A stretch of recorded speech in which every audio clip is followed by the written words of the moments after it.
Well, fellas, how you guys doing? We're doing great. You looking forward to London?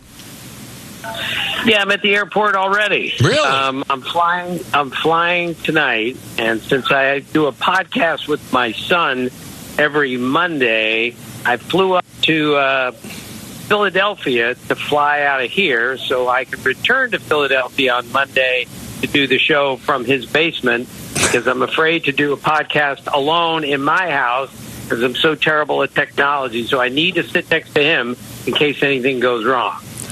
You're a good dad and a good broadcaster as well. So your mom is actually from England, and you were there with me and Alex last year. Do you think this continues into the future, this foray into London games?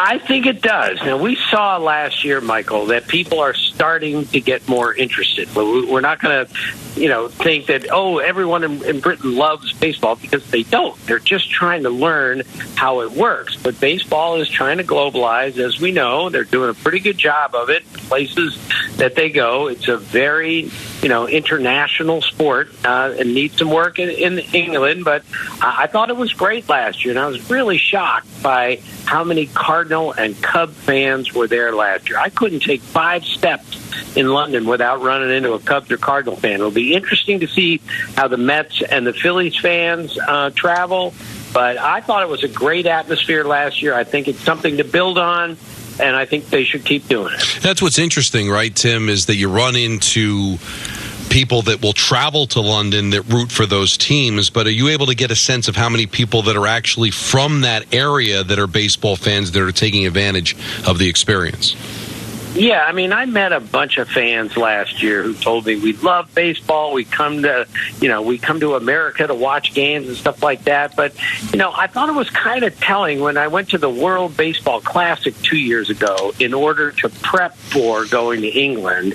And I couldn't find anyone on the Great Britain team that actually, grew up in London, played baseball, Little League, played in high school, because they don't do that there, because baseball is just not that kind of sport in London. But I have found, at least I found last year, I found a bunch of fans who really enjoy the game. But like anything else, it's an acquired taste, and it's not cricket to them. It certainly isn't football to them.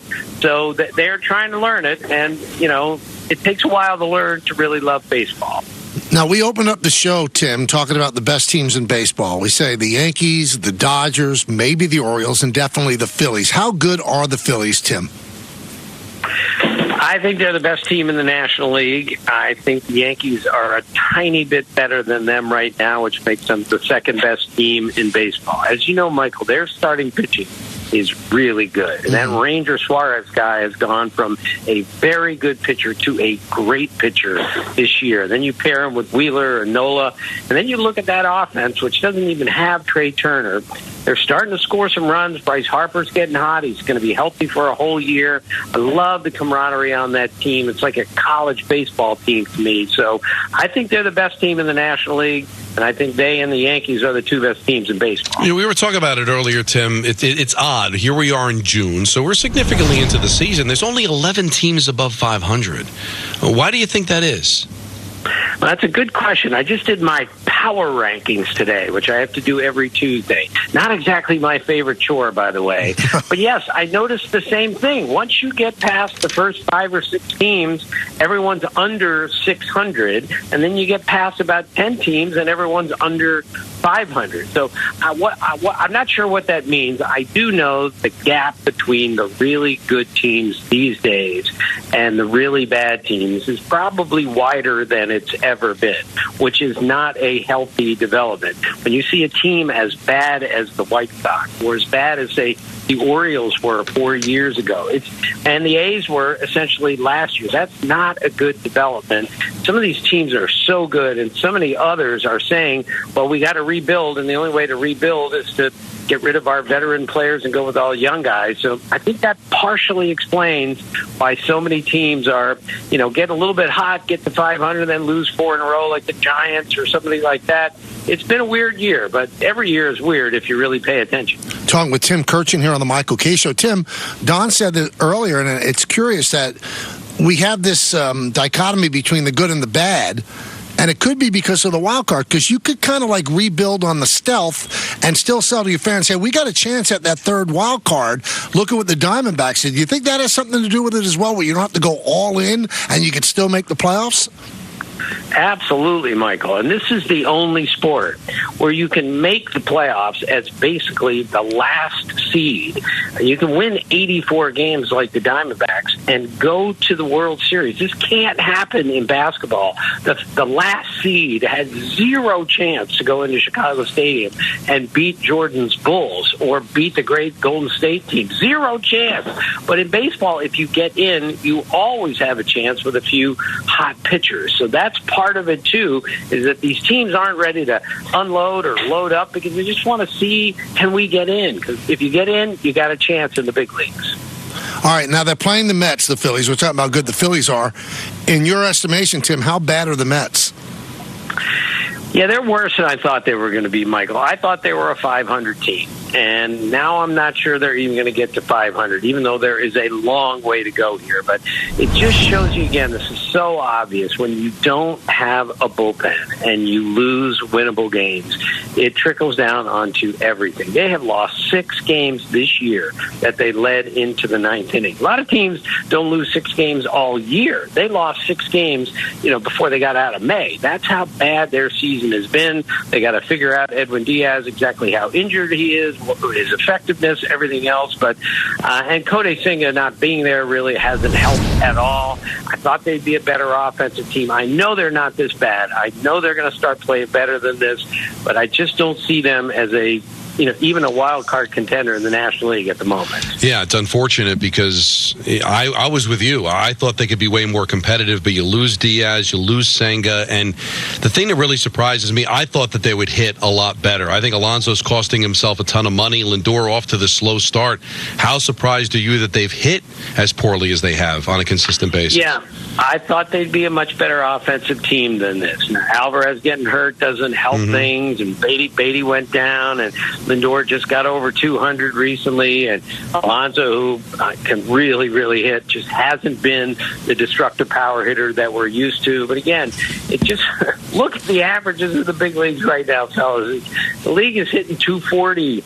We just had a night the other night where 3 guys took a no-hitter into the 6th inning. It was the 3rd time this year that has happened. So the Mets are not the only team out there that is really struggling, because every time I watch a Major League game, I wonder, how does anyone get a hit off of this guy? And that could be almost any pitcher that you see out there. That's the stuff that these hitters are seeing today, and the Mets, among many others, are not doing much with it. ESPN's Tim Kurkjian is on with us. We're doing the Sunday game from London, Eastern time on ESPN at 10 a.m. The Mets against the Phillies. It's me, Doug Glanville, and Tim Kurkjian. We're looking forward to that. Now, a lot of our audience, Tim, is in the New York metro area, so they're waiting with bated breath as they watch Juan Soto putting together an MVP-type season. Where is he going to sign, and what's the number? Well, we're a little too early for that, Michael, but I'm going to take a guess, like we're all guessing, that he's going to re-sign with the Yankees, and it's going to start with a 5, and it could go much higher than that. He's 25 years old. The track record is ridiculous.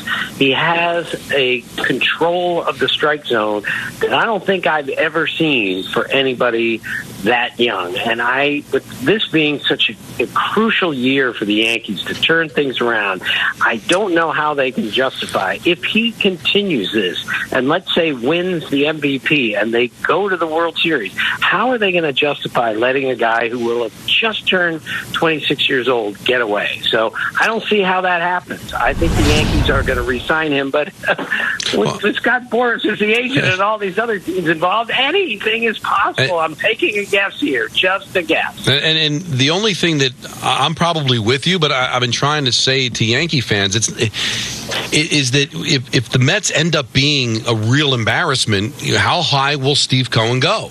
How high will the Giants go after losing out on Judge 2 years ago during the offseason? I mean, there are teams that can spend a lot of money, and is there a line that they may cross that the Yankees can't? Well, that certainly is possible, and that's why we're all guessing at this point. I just know that when you come to the Yankees and you love playing for the Yankees, there's something about that can keep you there. And I think that will factor in also, is that I think Juan Soto's going to look and say, God, I love hitting in this ballpark. God, I love playing with Aaron Judge. I can do that for a long time after this. I think that will enter in. But sure, it only takes one owner to go completely berserk and give somebody $700 million. And yes, that could knock the Yankees right out of this. I just don't know if at this point they can find themselves in a position where they can justify letting that guy get away. Well, good stuff, Tim. Looking forward to Sunday in London. You'll be there much before me, but I will be getting there on Saturday, so it should be fun. It should be great, and I love working with you, as you know that. All right. Well, thanks, Michael. Can't wait to see you this weekend. Take care, fellas. All right. That's Tim Kurkjian. And if you want to watch the game, it'll be on ESPN 10 a.m. Sunday day baseball, not Sunday night baseball.